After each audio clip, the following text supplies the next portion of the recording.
Hi and welcome. We're going to talk about internet myth, what is possible or not to hack. So the intro is that I see a lot of people saying, oh, it's so easy to hack this and that.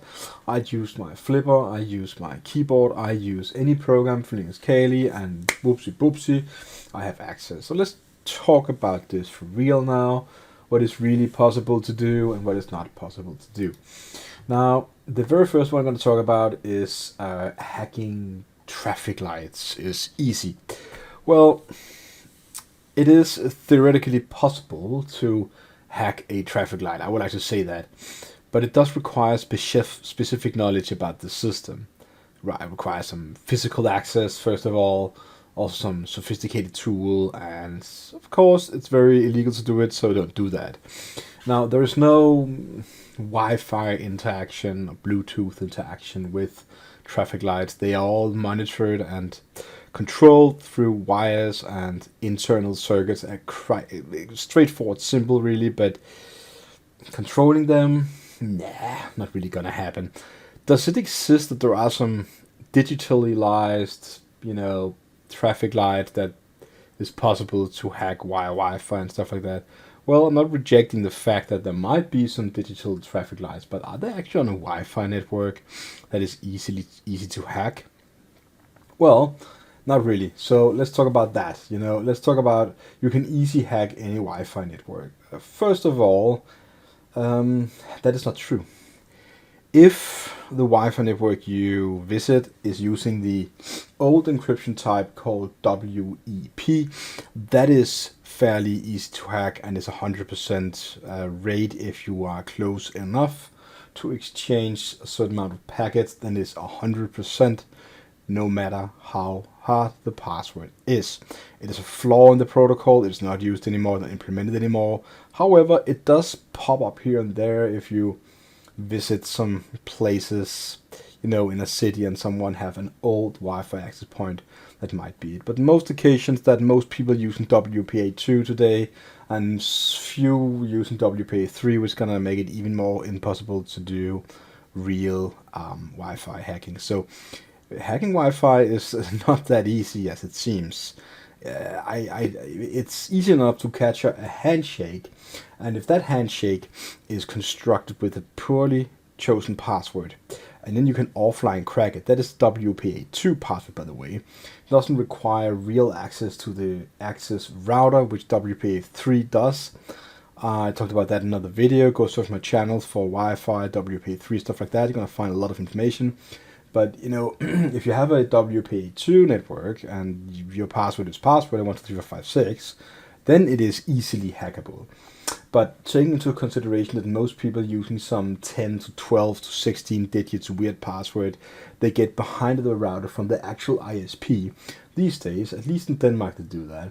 Well, I would say it's fairly hard, but it is not, I cannot reject that you be lucky and a hit or two. But, depending on the word list you have, so if you collected a lot of word lists, or created your own word list, to say that, with different kind of Wi-Fi passwords from the same company used, or let's say a year or 3 years, and then from that you generated somewhat likely other passwords, and then use that as a password list, well, then you probably have a great success rate of hacking just Wi-Fi access points coming from that particular ISP. But you get my point here. It's very difficult. It's not something you just do. Most people just use a randomly crafted word list like Rocky or something like that, and that's not going to be easy. So you will most likely fail. Okay, so the third myth would be smartphones can be hacked just by reviewing a text message. Okay, so while there might have been a vulnerability in the past, the modern smartphones you have today is really robust security-wise, and hacking a phone through text messages is extremely unlikely with the current software updates and protection we have these days. So I would say there are some instances of, the iPhone operating system where you can use some Bluetooth interaction, you can crash the phone, but it's not really hacking it, it is crashing it. And there's a core difference between the two concepts of actually hacking and, crashing. So while crashing can be an annoyance, you doesn't lose data, you're not being hacked, you're not compromised. While being hacked means compromised and losing data, for example, or disclosure, well, that is a two core differences, so I'm not going to compare them. So the fourth is going to be home security cameras are simple to hack. Well, it is actually a fact that poorly secured cameras you can buy IoT devices in general. It doesn't really have to be cameras and stuff like that. It could be anything basically IoT device. It is true that many of them are sold with poorly constructed default passwords, which kind of require the owner of the IoT device to be able to change that password. And that's probably going to be a challenge for some people. You know, if you say the average consumer doesn't know anything about IT, maybe they own a PC, maybe they don't own a PC, maybe they just got one from the job. Because I do know people that say, well, I never bought an actual PC, but I always had one because of my job position, and that's the one I use. I do have a tablet, they say, something like that. I understand that, because if you have no interest in sitting on an actual computer like a laptop or desktop in your spare time, you know, it is definitely, a tablet is a good choice, because it's more or less the same without the keyboard, without the actual hard disk that you download stuff on, install programs all day long. While that's theoretically almost the same as the tablet I mentioned there, there's still a core difference between using a tablet and using an actual system, operating system like Windows or Mac OS X on an actual PC. So, home security cameras easy to hack. Well, default ones, the ones with default passwords definitely have an issue, and the one poorly chosen or none at all encryption, so everything is sent, for example, through HTTP, not HTTPS. It is definitely easier to interact with it, and probably you can, turn it on and off or something like that. That's yeah. Okay, so next one, a pacemaker and other medical devices can be hacked to harm patients.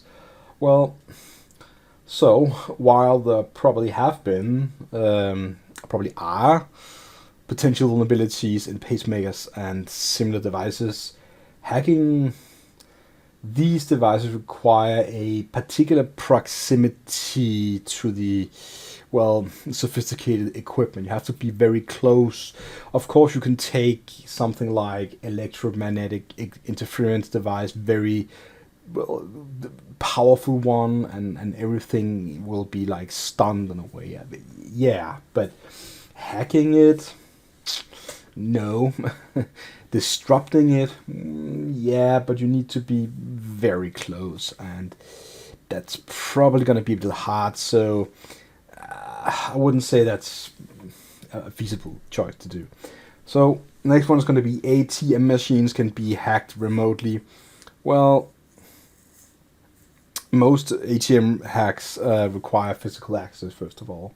There's no direct interaction with the ATM machines from the internet in that way. I'm not rejecting that some have it, but I'm just talking generally. Or you need to be on the internal network where the machine is, because why would you put an ATM online? That would be pretty stupid, right? Remotely hacking it is highly unlikely due to an isolated nature of the network. And it's probably something that the financial institution is using. So I would say, that's not really possible. So this is a popular one. You can hack into any email account with just a few clicks. Well, so there's a fact that email accounts are secured by multiple layer of protection in most occasions, the multi-factor or two-factor authentication. So hacking an email account typically requires some sort of phishing going on, exploiting a weak password or just like that. But not with you cannot do that with just clicking 2 times on your mouse, for example. It's not that easy. It requires some sort of deception and phishing, and you also need to, in most occasions, bypass two-factor authentication, or multi-factor authentication could be another challenge. So definitely, I would say, it's easier to make people to give you their password, and still if they activated two-factor authentication and multi-factor authentication, every time you log in, you're still kind of caught behind that. So even though you got the password, not gonna get it. So they're very difficult.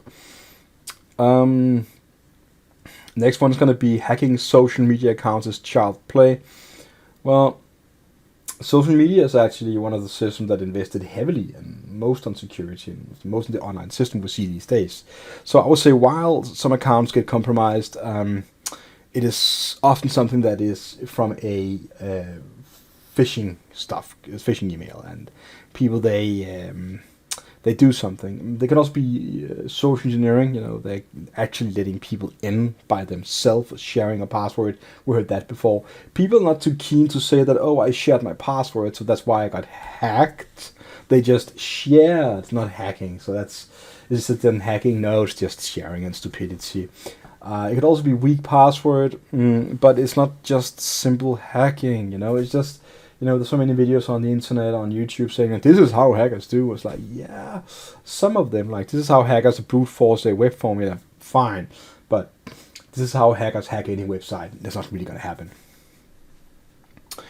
So we're going to talk about satellite communication can easily be hacked. Well, sorry to break that, but satellite communications do actually use pretty advanced encryption and security protocols. Hacking a satellite would require highly sophisticated and advanced equipment and some deep technical knowledge about how that protocol works. It's not easy.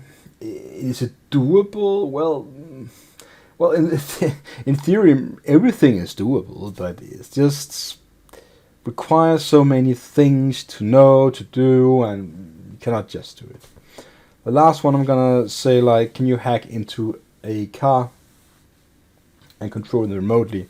Now we've seen the flipper zeros, like the one I have right here.